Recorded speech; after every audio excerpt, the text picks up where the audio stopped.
Kursk, July 1943. The M3 Lee medium tank, a recent arrival through the Lend-Lease program, churned dust on the training grounds, its peculiar sponson-mounted 75mm gun traversing with an awkward lurching motion.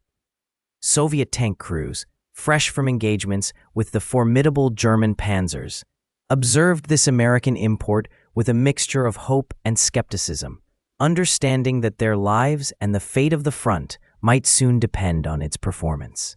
Initial assessments from tank school instructors, veterans of the brutal winter campaigns, highlighted immediate concerns. The M3 Lee, designed with a tall profile and riveted armor, presented a generous target.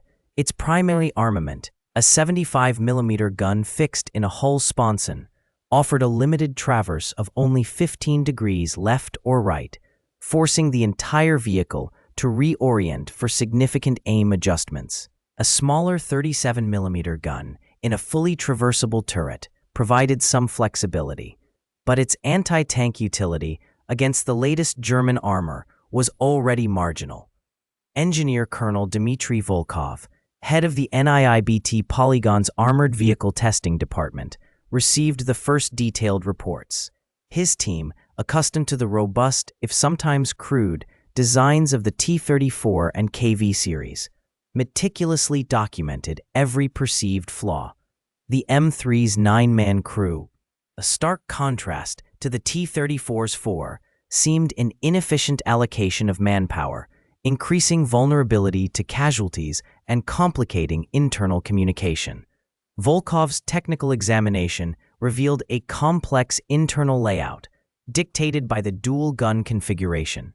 The drivetrain, while robust, was perceived as over-engineered compared to the simpler, more easily maintained components of Soviet designs. Production logs indicated that over 1,300 M3 Lee tanks had already been delivered or were en route, a significant number that underscored the strategic reliance placed upon them, despite their apparent shortcomings. The strategic implication was clear. These tanks, while providing a numerical boost, risked becoming mobile coffins if their design weaknesses were not understood and mitigated. The initial ideological implication was subtle but present. The American approach to tank design, with its emphasis on multiple weapons and crew comfort, seemed fundamentally different from the Soviet focus on simplicity, ruggedness, and survivability under extreme conditions. The M3 Lee, with its high silhouette and riveted seams, offered little comfort on the vast open steppes. Murmansk, October 1942. The docks, slick with freezing rain, became the stage for the Sherman's unheralded arrival. Crates, some splintered from the journey, were hoisted from the hulls of Liberty ships, revealing the olive-drab forms within. Red Army officers and tank specialists, accustomed to the squat, angular profiles of their own T-34s and KV-1s, surveyed the new American machines with a mixture of curiosity and thinly veiled disdain. This was the first substantial delivery of the M4A2 Sherman to the Soviet Union, a Lend-Lease offering intended to bolster the Eastern Front. Yet its initial reception was far from enthusiastic. The initial technical assessments, conducted in the biting Arctic air, focused on immediate visual and tactile characteristics. Engineers noted the Sherman's relatively high silhouette, a stark contrast to the low-profile design philosophy prevalent in Soviet armor, which prioritized minimizing target area. The radial aircraft engine, a Continental R975C1 gasoline unit, presented a maintenance novelty. Soviet tanks predominantly relied on V2 diesel engines, valued for their fuel efficiency and reduced fire risk. This difference in power plant alone sparked immediate skepticism regarding logistical compatibility and battlefield survivability. Detailed inspection reports from the NIIBT Polygon, the Soviet proving grounds, soon enumerated specific points of contention. The Sherman's track width, at 16.5 inches, 420 millimeters, was deemed insufficient for the notoriously soft, often boggy terrain encountered on the Eastern Front. particularly during the autumn Rasputitsa and spring thaws. Soviet tank doctrine, forged in the vast, often roadless expanses, emphasized wide tracks for superior ground pressure and mobility. The M4's bolted armor construction, while efficient for mass production, was seen as inherently weaker than the welded hulls of the T-34, potentially creating shot traps and increasing vulnerability to spalling upon impact. Production figures underscored the ideological chasm. While American factories were churning out thousands of Shermans, a testament to industrial might, Soviet engineers viewed the design choices as reflecting a different set of priorities. The Sherman's interior, relatively spacious and equipped with amenities like a gyro stabilizer for its 75mm main gun, was perceived as overly complex and perhaps even luxurious. Soviet design ethos, born of necessity and total war, favored rugged simplicity, ease of repair in the field, and raw combat effectiveness above all else. The initial verdict from many Red Army tank crews was that the Sherman was too soft for the brutal realities of their war. The primary concern, articulated in internal memos and field reports, revolved around perceived battlefield survivability. The gasoline engine, in particular, was a significant liability in the eyes of Soviet commanders. Fuel fires were a constant dread, and the T-34's diesel engine offered a distinct advantage in this regard. Furthermore, the 75mm M3 gun, while effective against early German tanks, was already becoming outmatched by the thicker armor of later Panzer IV variants and the emerging Panther and Tiger tanks, a fact well understood by Soviet intelligence. The Sherman, in their immediate estimation, appeared to be a compromise, a machine built for a different kind of war. Moscow, late 1943. The Soviet State Defense Committee received the first detailed technical reports on the M4A2 Sherman tanks arriving through Lend-Lease. Engineers from the Kubinka Proving Grounds, accustomed to the formidable, if sometimes temperamental, designs of the T-34 and KV series, approached the American vehicle with a mixture of curiosity and professional skepticism.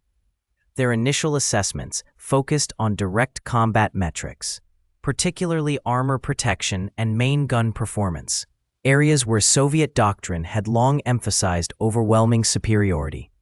The armor analysis was immediate and critical. Frontal glacis plate, typically 51mm thick on the M4A2, was angled at 47 degrees from the vertical, offering an effective thickness of approximately 75mm against kinetic energy penetrators. This was demonstrably inferior to the T-34's 45mm glacis. Angled at 60 degrees, providing an effective 90mm, or the TV-1's 75mm vertical plate. Side armor on the Sherman, a mere 38mm, presented a stark vulnerability compared to the T-34's 45mm, or the KV's 60mm, particularly against the prevalent German 7.5cm PaK-40 anti-tank gun. Further examination of the turret revealed similar deficiencies. The cast turret front, while appearing robust, had varying thicknesses, often around 76mm, but with shot traps and softer steel alloys compared to Soviet rolled homogeneous armor. The commander's cupola, a common feature, was identified as a critical weak point, easily perforated by standard anti-tank rounds. This contrasted sharply with the T-34's simpler, often smaller, cast turrets, or the KV's heavily armored, though sometimes cramped, designs. Armament comparisons deepened the initial disappointment. The M4A2's primary weapon, the 75mm M3 gun, fired a projectile with a muzzle velocity of 619 meters per second, capable of penetrating approximately 70 millimeters of vertical armor at 500 meters.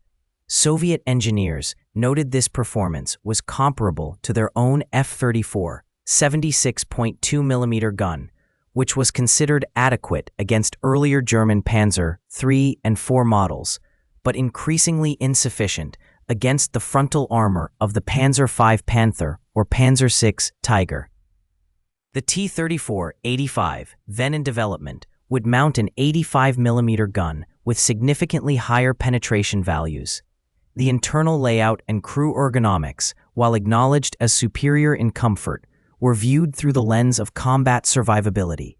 The gasoline engine, specifically the twin General Motors 671 diesel engines in the M4A2, was noted for its potential flammability, compared to the V2 diesel engine of the T-34. Ammunition stowage, initially wet-stowed in later variants, was an improvement, but earlier dry racks were a grave concern. The sheer volume of internal space, while offering crew comfort, also presented a larger target profile than the more compact Soviet designs. Production logs indicated that by late 1943, American factories were producing Shermans at a rate exceeding 1,500 units per month. A scale of industrial output that dwarfed the Soviet Union's own prodigious tank production, which peaked at around 1,300 T-34s per month that year. Yet, this quantitative advantage did not mitigate the qualitative concerns. The consensus among the technical evaluation teams was that the Sherman was, in essence, a medium tank optimized for infantry support and exploitation against lighter defenses, rather than a dedicated tank killer. Recommendation: deployment in secondary sectors or in roles where armor penetration was not paramount. The engineers' reports, filled with precise measurements and comparative ballistic data, painted a picture of a tank that, while numerous, was fundamentally outclassed by the escalating demands of the Eastern Front's armored engagements.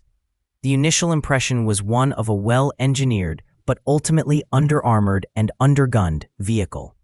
The first snows of October 1943 brought with them a familiar dread across the Eastern Front. The Rasputitsa, the annual period of impassable roads, had already begun its transformation of the landscape into a quagmire. But the deeper chill promised a new kind of immobility, one that would test the very sinews of every tank and every crew. It was in this unforgiving environment that the American Sherman, often derided for its perceived shortcomings, began to reveal an unexpected resilience. Soviet tank doctrine, forged in the crucible of deep offensive operations and rapid encirclements, had historically prioritized raw firepower and thick frontal armor, often at the expense of crew comfort or ease of maintenance. The T-34, a marvel of wartime engineering, was designed for mass production and brutal efficiency, yet its complex torsion bar suspension and often crude manufacturing tolerances made field repairs in sub-zero temperatures a monumental task. Engine blocks, particularly the V2 diesel, were susceptible to cracking if not meticulously warmed, a luxury often unavailable on the frozen steppes. Maintenance logs from the 3rd Guards Tank Army for November 1943 show a significant divergence in operational readiness rates. While the T-34/76 units reported an average of 62% availability, often hampered by frozen fuel lines and seized track pins, the Lend-Lease M4A2 Sherman battalions maintained an average of 81%. This disparity was not due to superior combat performance, but rather to the Sherman's intrinsic design philosophy, modularity, and accessibility. The radial aircraft engine, though a gasoline consumer, proved remarkably robust in extreme cold. Its air-cooled cylinders were less prone to freezing damage than water-cooled diesels, and its relatively simple ignition system offered more reliable starts. Crucially, the Sherman's suspension, typically a vertical volute spring suspension (VVSS), while offering a less smooth ride than the T-34's torsion bars, was simpler to repair.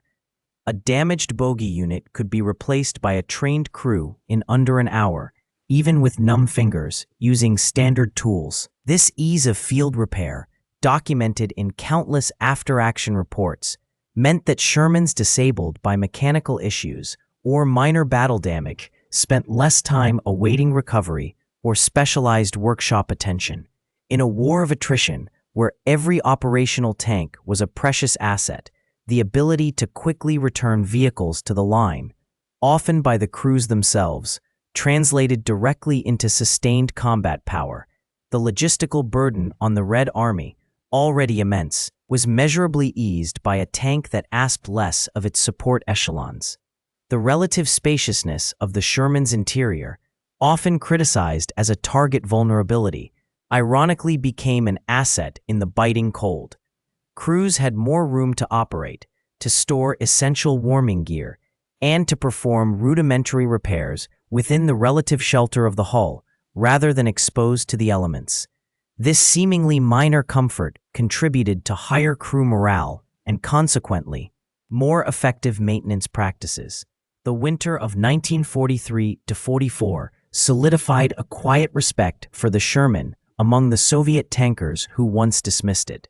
It was not the tank of grand, decisive charges, but it was the tank that kept moving, kept fighting, and kept its crews alive when others faltered in the icy grit of the Russian winter. The brutal Russian winter of 1943 to 1944 descended with its customary ferocity, a relentless adversary that often proved more formidable than any opposing army. For the crews of the Sherman tanks, however, a subtle, often overlooked design element began to manifest its profound utility: the internal environment of the M4.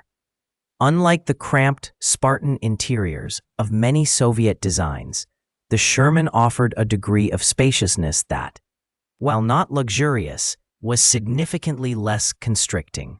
This translated directly into reduced crew fatigue during extended operations in sub-zero temperatures. Soviet tank design, prioritizing low silhouette and maximum armor protection, often compromised on crew ergonomics. The T-34, for instance, with its famously tight fighting compartment, left little room for insulated clothing or movement, forcing crews into static, uncomfortable positions for hours on end. The Sherman, by contrast, allowed its 4- or 5-man crew slightly more room to shift, to stretch, to alleviate the bone-deep chill that permeated every piece of metal. This seemingly minor difference accumulated into a tangible advantage in sustained operational readiness. Beyond mere space, the Sherman incorporated a gasoline-powered auxiliary heating system, a feature virtually unheard of in Soviet tanks of the era. While not designed for tropical climates, this heater, initially intended for engine preheating and crew comfort in temperate zones, became an indispensable asset on the Eastern Front. Unit maintenance logs from the 3rd Guards Tank Army indicate that tanks equipped with functioning heaters reported significantly lower instances of crew incapacitation due to frostbite and hypothermia compared to their indigenous counterparts. This internal warmth also extended to the operational mechanics of the tank. The ability to maintain a somewhat elevated internal temperature meant that critical components, such as radio equipment and optical sights, were less susceptible to the extreme cold that could cause condensation, fogging, or even freezing. Damage reports frequently cited instances of Soviet tank optics becoming inoperable due to ice formation, a problem mitigated in the Shermans by the ambient heat radiating through the fighting compartment. The cumulative effect of these seemingly minor comforts was profound. A less fatigued, warmer crew was a more alert and effective crew. This translated into quicker reaction times, improved situational awareness, and a greater capacity for sustained combat operations during the long, dark, and intensely cold winter months. The Sherman, derided for its perceived shortcomings in armor and armament, quietly demonstrated an unexpected resilience in the face of the elements, proving that operational readiness extended far beyond firepower and protection. The winter of 1943-44 brought with it a different kind of evaluation. Initial disdain for the M4 Sherman, rooted in its perceived armor and armament inferiority compared to the T-34 and KV-1, began to yield to a grudging respect born of operational necessity. Frontline reports, filtering back through divisional headquarters to the main armored directorate, started to detail not its combat prowess in tank-on-tank duels, but its sheer persistence on the brutal Eastern Front. The Soviet logistical infrastructure, already strained by the vast distances and the relentless pace of offensive operations, often struggled to maintain the forward momentum of armored units. The T-34, while robust, demanded meticulous field maintenance, particularly concerning its V2 diesel engine and complex transmission. Its track system, while excellent for traction, was prone to throwing tracks under heavy lateral stress, a common occurrence during rapid maneuvers over uneven, frozen terrain. Damage reports from tank brigades indicated a disproportionate number of T-34s sidelined not by enemy fire, but by mechanical failure. Engine breakdowns, transmission seizures, and track damage frequently rendered tanks immobile, awaiting specialist repair crews and scarce spare parts. This attrition, distinct from combat losses, significantly reduced unit strength and operational readiness, especially during sustained pushes. In contrast, the M4 Sherman, despite its gasoline engine, demonstrated a surprising resilience. Its radial aircraft engine, while less fuel-efficient than the T-34's diesel, proved remarkably reliable in sub-zero temperatures. Starting was often easier, and its simpler, more accessible mechanical components facilitated field repairs by less specialized crews. A unit diary from the 1st Guards Tank Army noted, "The American tanks rarely stop for mechanical reasons."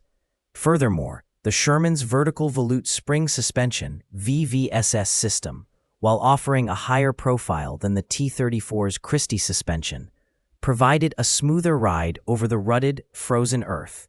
This reduced crew fatigue over long distances and lessened the strain on internal components, contributing to fewer breakdowns.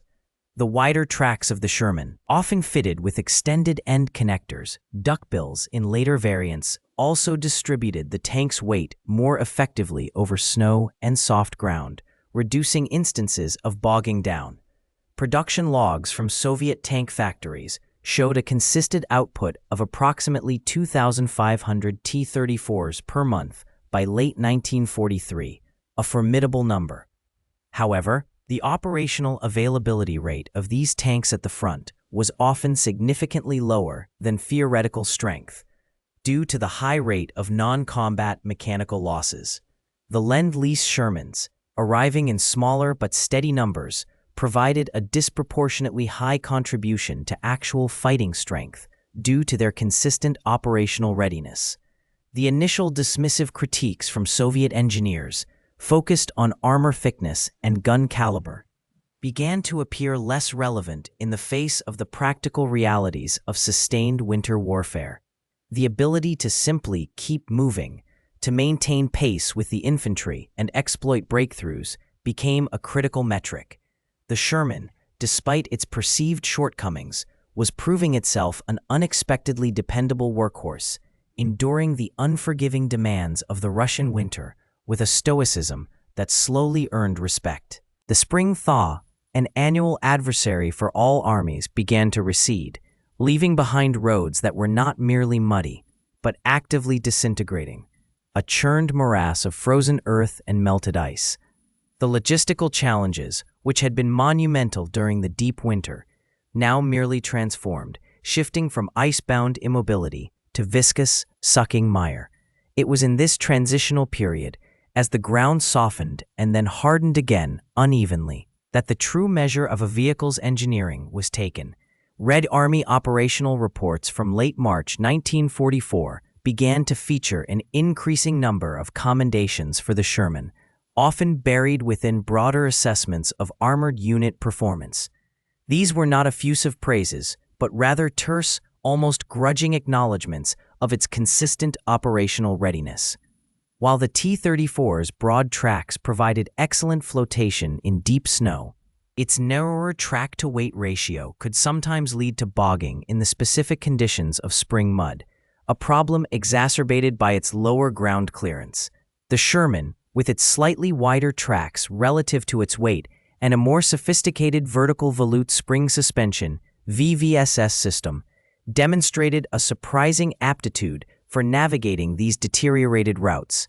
Its suspension, designed for the varied terrain of Western Europe and North Africa, absorbed the uneven impacts of half-frozen ruts and protruding rocks with a resilience that minimized crew fatigue and mechanical stress. This mechanical endurance translated directly into higher rates of vehicle availability. A comparative analysis of maintenance logs from tank brigades operating both T-34s and Shermans revealed a distinct pattern.